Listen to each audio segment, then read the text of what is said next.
Does anyone do spring cleaning anymore? My mother did spring cleaning every year for her family of 7 children. I can remember coming home from school in the spring. My room would have been transformed. The bed was moved in front of the window to catch the summer breezes. We didn't have air conditioning. The flannel sheets were off and nice crisp cotton sheets were on. The room was rearranged. My sock drawer was cleaned out. Everything smelled wonderful. Well, I'm not so good at doing that in my own home, but I've been thinking I need a spiritual spring cleaning this year. How about you? Do you want a fresh start? Well, let's start by asking some questions. Do I need to clean out some old habits left over from the winter doldrums? Do I need to reposition myself in order to receive the cool breezes of the Holy Spirit in this new season? This could be a time of restoring my soul. I personally like the 4 seasons. I live in northern Idaho, so I experience them all when I'm here. I feel like I'm entering a new season because of my age, and I need to know what is God's will for me at this season. What is good and what do I need to clean out? I've been meditating on James 4, verses 6 through 10 as my spring cleaning guide. God opposes the proud, but gives grace to the humble. Submit yourselves, therefore, to God. Resist the devil, and he will flee from you. Draw near to God, and he will draw near to you.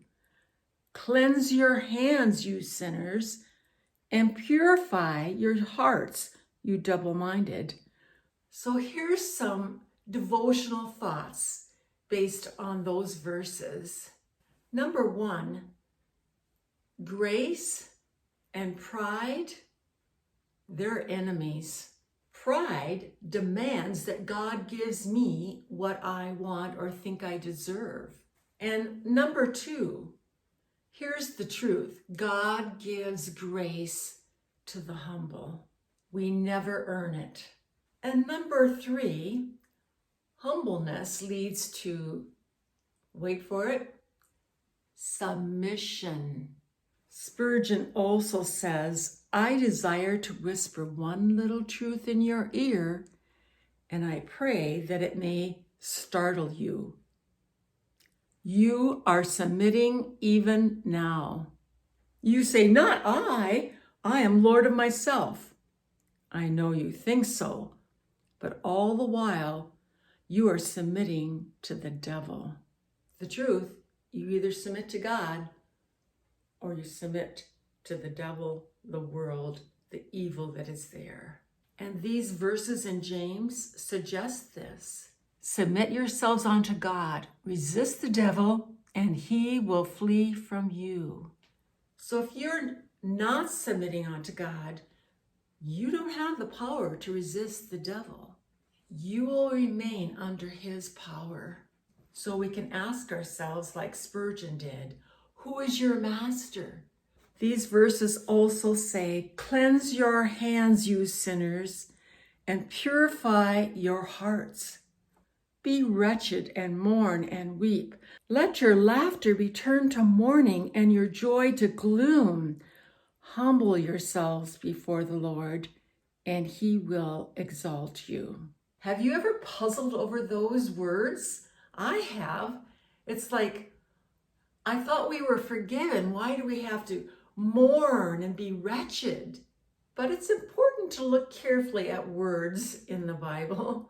I looked it up and found this truth. The word used for sinner is hamartolos. I hope I pronounced that right, which means the hardened sinner, the man whose sin is obvious and notorious. So this is actually talking to a man who's hardened his heart. He has rebelled against God. He's continuing practicing sin, and he needs to truly repent and weep over his sin. I'm a born-again believer. I've been forgiven of my sins. And when I do sin, I can look at 1 John 1:9 that tells us that we can confess our sins, and God is faithful and righteous to forgive us our sins and cleanse us from all unrighteousness. Well, that would be a good spring cleaning verse too, wouldn't it? So when I'm spring cleaning, I need to be looking at my life. What am I doing? What old sins have I fallen into? What needs to be put away? What needs to be confessed and cleansed? And I need to recommit to really following Jesus, obeying him, because it's all about drawing near to God daily. And I do want that. Just like I want a clean and orderly house, I want a clean and orderly spiritual house that is close to God. So my prayer today is, God, open my eyes to the unclean things in my life. Cleanse me. Keep me humble and lead me to do your perfect and good and acceptable will. My RX for joy today. Stop, take time, and do some spring cleaning.